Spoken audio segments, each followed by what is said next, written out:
شركات بتقع مش عشان مفيش مبيعات ولا عشان السوق وحش، ولكن عشان قرار واحد، قرار استثماري غلط. اشتروا مكنه، بنوا مصنع، كبروا الشركه قبل ما يبقى عندهم اساس. القرار ده في علم الاداره اسمه الكابيتال اكسبنديتشر او الكابكس او النفقات الراسماليه. يعني فلوس ممكن تبني شركتك وممكن تدمرها. انا حمدي جد الله وانت هنا بتتعلم اداره. في الفيديو ده هنفهم مع بعض كل شيء عن الكابكس كابيتال اكسبنديتشر او المصروفات الراسماليه. كالعاده خلينا ابسط لك الموضوع ده في عدد من النقاط الاساسيه زي ما احنا اتعودنا. اولا، يعني ايه كابكس كابيتال اكسبنديتشر او نفقات راسماليه؟ كابكس ببساطه هو الفلوس اللي الشركه بتدفعها عشان تشتري او تطور اصول او اسيتس بتخدمها سنين قدام، مش شهر ولا اتنين. يعني مصنع، مكنه، خط انتاج، سيارات توزيع، انظمه اي تي كبيره زي الاي ار بي سيستمز مثلا، دي كلها استثمارات طويله الاجل مش مصروف يومي. ثانيا، الفرق الجوهري ما بين الكابكس والاوبكس. قبل ما نكمل لازم نفرق بين الكابكس الكابيتال اكسبنديتشر او النفقات الراسماليه اللي هي فلوس بتدفعها مره، الاصل يعيش معاك سنين وبيتسجل غالبا في الميزانيه او البالانس شيت. اما الاوبكس الاوبريتنج اكسبنديتشر او المصروفات التشغيليه، انه مصروف تشغيل يومي زي كهرباء، رواتب، ايجار، صيانه، وده بيتحسب في الارباح والخسائر البي اند ال. مثال بسيط، اشتريت مكنه ب 5 مليون،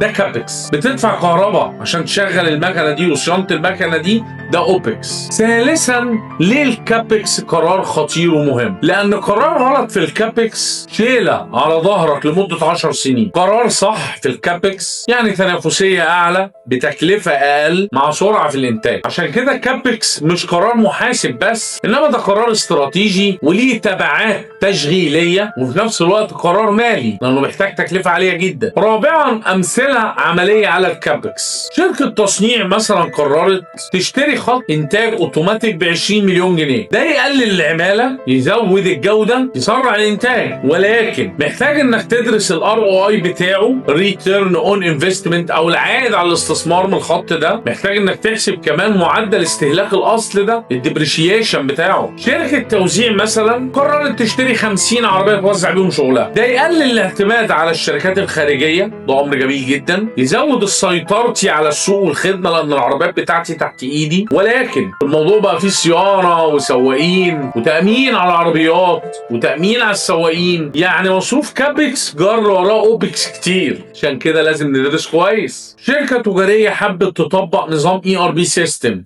ده كابكس. كابكس ده هيقلل الاخطاء، هيزود التحكم، هيحسن القرارات، ولكن لازم تدرسه كويس عشان تشوف تكلفته ومعدل العائد اللي هيجي من وراه ومصروفاته عامله ازاي، ومحتاج مصاريف تدريب عامله ازاي للموظفين، والرخص بتاعته بكام، الخ الخ الخ. خامسا، كابكس وعلاقته بالاداره الماليه. اي كابكس في الدنيا او اي مصروفات راسماليه في الدنيا لازم تجاوب لي على شويه اسئله، زي هل المشروع ده هيكسب او الحاجه اللي انا هشتريها دي هتكسب ولا لا؟ امتى هسترد الفلوس اللي هصرفها على الكابكس ده او المصروف الراسمالي ده؟ هيرجع لي امتى؟ اللي هي البي باك بيريود. العائد اللي هيرجع لي من ورا الكابكس ده، الار او اي او ريتيرن اون انفستمنت. هل عندي كاش كفايه؟ الكاش فلو يسمح بان انا اشتري كابكس الفتره دي ولا لا؟ عشان كده الكابكس دايما مرتبط بايه؟ بالبادجيتنج، موازنات، بالكابيتال بلاننج، التخطيط الراسمالي، بالفاينانشال فيزابيليتي او دراسات الجدوى الماليه. سادسا، اخطاء شائعه في تطبيق الكابكس او